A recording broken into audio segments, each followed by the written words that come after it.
Drama at the Midland City Council meeting, and it all involves the animal shelter. The former manager, Coleman, who was fired from the job, showed up and laid out a lot of complaints. Christina Burgess tells you what happened. Christina. Well, yeah, Crystal, things got tense in council chambers today when an item regarding police policing animals came up. The stories are pretty spun a lot to benefit you guys.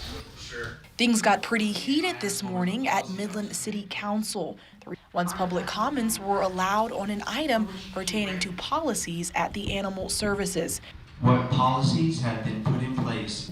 Former Animal Services manager Coleman took to the podium twice to express how he felt.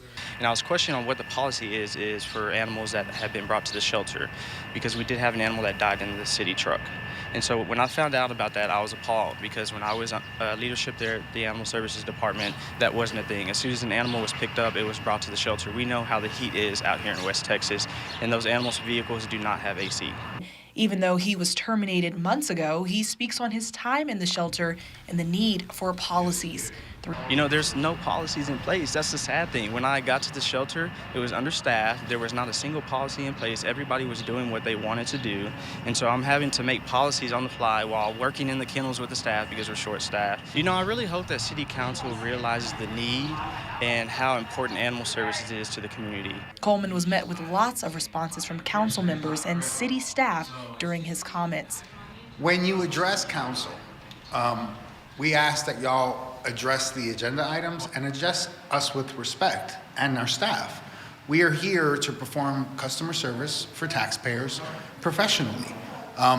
There are things that were communicated where it was clear he was disgruntled, but how is that going to help us move forward in a positive way?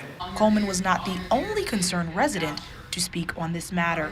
Well, I just think it's really important that they change the policy out there and that things start to happen. I know that there's a lot of discovery to be made when it comes to animal services, and my hopes are that they will be able to explore these issues and hopefully have an improvement in our city.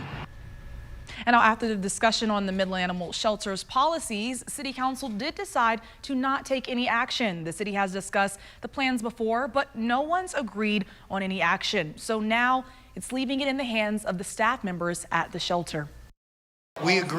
Council agreed to not take any action. We were going to let staff do it administratively and bring it to the Animal Services Advisory Committee and have some examples of other policies that are in place in other cities for the Animal Services Advisory Committee to then work on that and send that to council as a suggestion. Once the Animal Services Advisory Committee works on the shelter's policies, they will then send them back to council. Right now, we don't know how long it will take to get those animal shelter policies in place. Crystal?